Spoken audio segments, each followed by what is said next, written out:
بسم اللہ الرحمن الرحیم۔ یہ میرے بھائی اسٹوڈنٹ صاحب نے سوال فرمایا ہے کہ یہ جو قبروں میں ہاتھ پاؤں کہاں ہوتے ہیں، جو اللہ کے ولی یا عام مسلمان کوئی بھی جب فوت ہو جاتا ہے تو قبروں میں ان کے ہاتھ پاؤں کہاں ہوتے ہیں، یعنی نہیں ہوتے۔ یہ دیکھیں، اس نے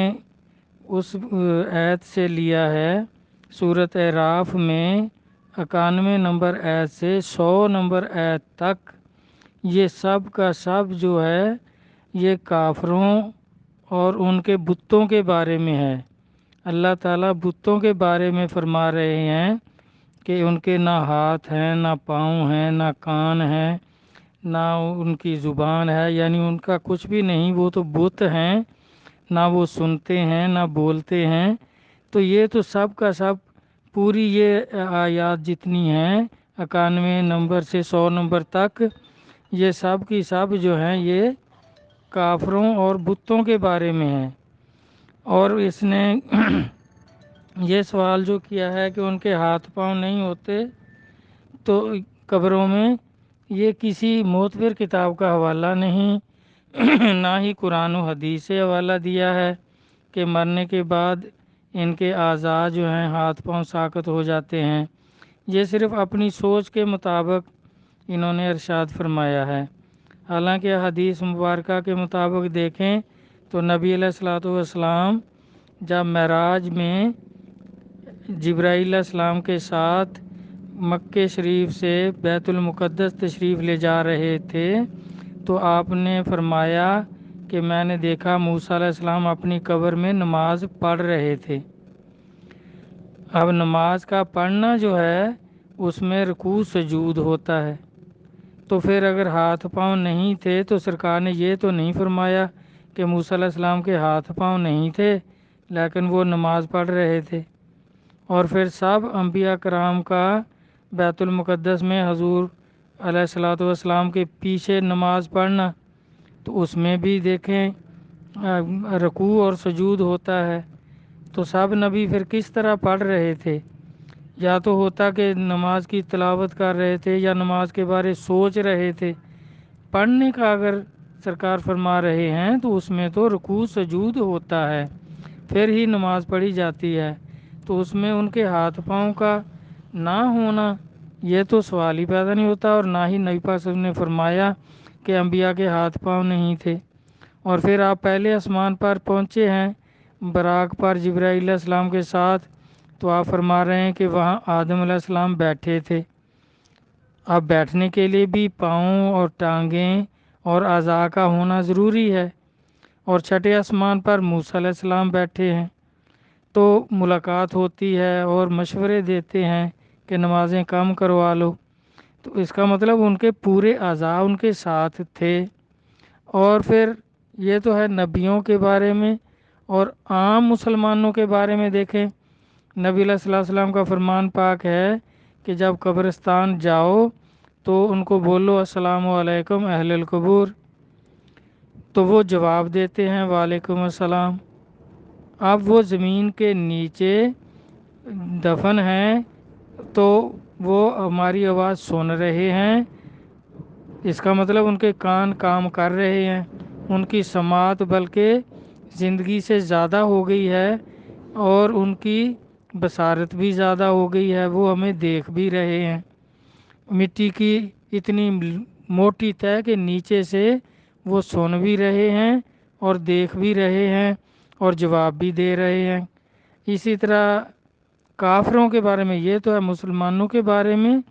کافروں کے بارے میں دیکھیں غزوہ بدر میں جب ابو جہل، عتبہ، شیبہ اور ولید جو کافروں کے مشرکوں کے سردار تھے وہ چاروں قتل ہو گئے تھے اور باقی بھی کافر قتل ہوئے تھے، تو جب جنگ ختم ہوئی کافر بھاگ گئے تو آپ ابو جہل اور عتبہ شیبہ وغیرہ جو سردار تھے چاروں، ان کے پاس جا کر وہ قتل ہوئے پڑے تھے، ان کی گردنیں علیحدہ کی ہوئی تھی، جسموں سے مرے ہوئے تھے۔ تو سرکار ان کو فرما رہے ہیں کہ پہنچے اپنے انجام کو تم نہیں مانتے تھے؟ تو صحابہ نے عرض کیا یا رسول اللہ صلی اللہ علیہ وسلم یہ تو مرے ہوئے ہیں، کیا یہ سنتے ہیں؟ تو آپ صلی اللہ علیہ وآلہ وسلم نے فرمایا کہ یہ تم سے بہتر سنتے ہیں، آپ سے بہتر سن رہے ہیں یہ۔ اب کافروں کے بارے میں یہ تو اللہ تعالیٰ قرآن پاک میں فرماتے ہیں کہ وہ اپنے مرنے والوں سے آس توڑ بیٹھے ہیں کہ یہ مٹی ہو گئے ہیں، ان کا کچھ نہیں بچا، نہ ان کے ہاتھ پاؤں ہیں، نہ جسم ہے، نہ جان ہے، نہ سر ہے، یعنی یہ تو مٹی ہو گئے ہیں، اب یہ کیسے زندہ ہوں گے؟ تو یہ کافروں کا عقیدہ تو ہے، لیکن مسلمان تو بالکل عالم برزخ پر یقین رکھتے ہیں کہ مرنے کے بعد عالم برزخ ہے، اور وہ نیک روحیں جو ہیں وہ عالم علیجین میں چلی جاتی ہیں، جو جنت کا مقام ہے، وہاں یہ زندہ ہوتے ہیں۔ ان کی روحیں جو ہیں وہ زندہ ہیں، روح نہیں مرتی،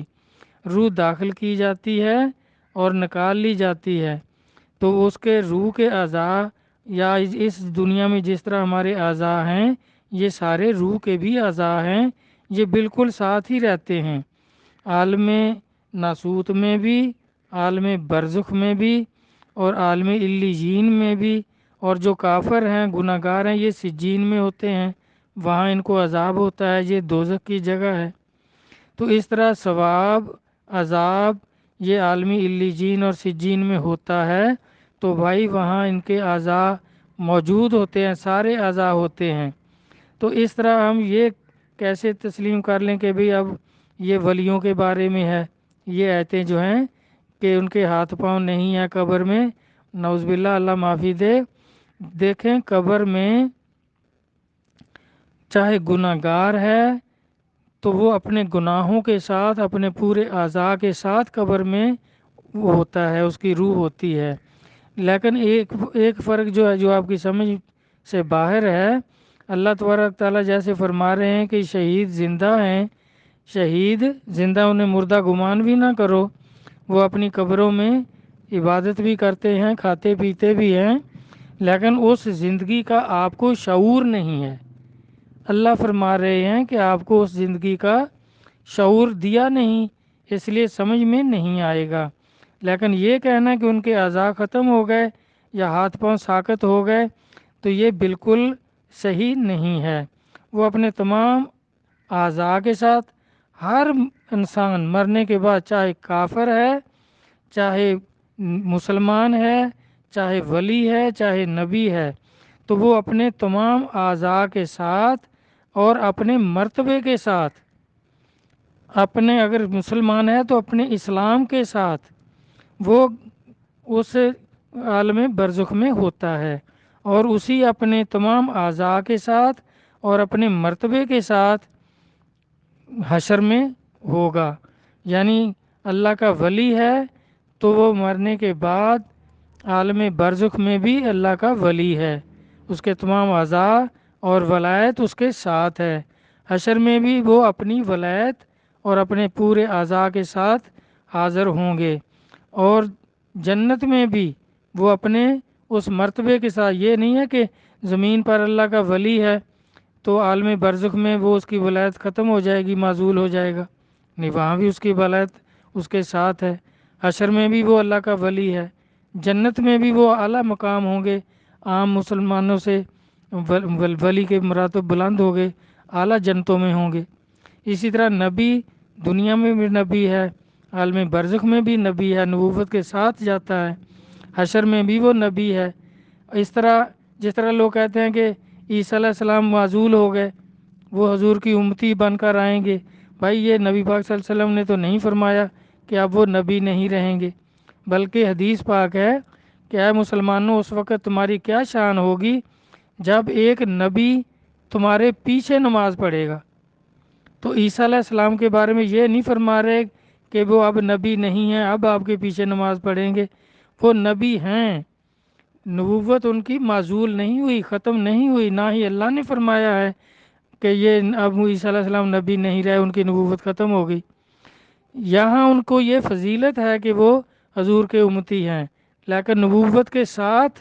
امتی ہیں، کیونکہ حشر میں بھی دیکھیں قرآن پاک میں اللہ تعالیٰ فرما رہے ہیں، عیسیٰ علیہ السلام سے فرمائیں گے کہ اے عیسیٰ، کیا تو نے اس اپنی امت کو کہا تھا کہ میں اللہ کا بیٹا ہوں اور میری اماں جو ہے وہ اللہ کی بیوی ہے؟ تو عیسیٰ علیہ السلام وہاں بھی فرما رہے ہیں کہ اے میرے اللہ، تو جانتا ہے میں یہ کہہ سکتا تھا، میں نے یہ نہیں کہا، میرے بعد انہوں نے بنا لیا۔ اب وہاں بھی نبی کی حیثیت سے اللہ تعالیٰ ان سے ان کی امت کے بارے سوال فرما رہے ہیں۔ تو اس طرح بھائی یہ تو بالکل ہی من گھڑت سا سوال ہے۔ گناہ گار جو ہے زمین پر گناہ گار ہے تو وہ قبروں میں بھی، عالم برزخ میں بھی اپنے گناہوں کے ساتھ ہے، اس کی شامت، اس کی سزا بھگت رہا ہے۔ حشر میں بھی وہ ان کے ساتھ ہوگا، اس کے اعمال اس کے ساتھ ہوں گے،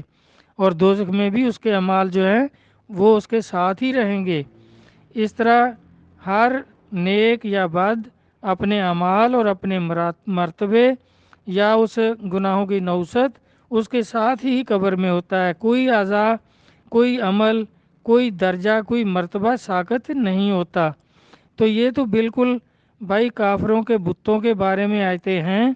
کہ کہاں ہیں ان کے ہاتھ پاؤں جو ان کو پکارتے ہو تو وہ کیا کریں گے، جبکہ اللہ کے ولی جو ہیں وہ تو بھائی سنتے بھی ہیں، دیکھتے بھی ہیں، جواب بھی دیتے ہیں۔ تو جس طرح عام مسلمان بھی قبروں میں وعلیکم السلام کہتے ہیں جب آپ ان کو السلام علیکم کہتے ہو، بلکہ ایک حدیث پاک میں ہے کہ اگر کوئی مسلمان قبرستان سے گزرتا ہے اور السلام علیکم نہیں کہتا قبر والوں کو، تو وہ ایک دوسرے سے کہتے ہیں کہ جب ہم آئے تھے تو اس وقت تو یہ مسلمان تھا، پتہ نہیں یہ کافر کب ہو گیا، اس نے دعا سلام بھی نہیں کی۔ تو اس طرح بھائی یہ سب کچھ قرآن و حدیث سے ثابت ہے، احادیث مبارکہ سے ثابت ہے کہ کوئی بھی کسی کے اعضاء جو ہیں وہ معطل نہیں ہوں گے، وہ ان کے ساتھ ہی جائیں گے۔ تو اللہ تبارک تعالیٰ قرآن و حدیث کو سمجھنے کی توفیق عطا فرمائے۔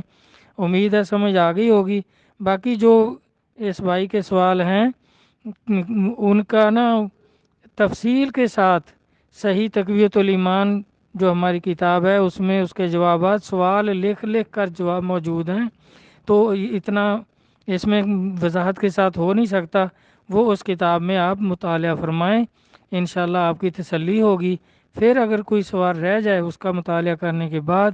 تو پھر اسی طرح شفقت فرمانا، وہ سوال بھیج دینا، میں انشاءاللہ عرض کر دوں گا۔ اللہ رسول عقل سلیم عطا فرمائیں۔ اللہ حافظ۔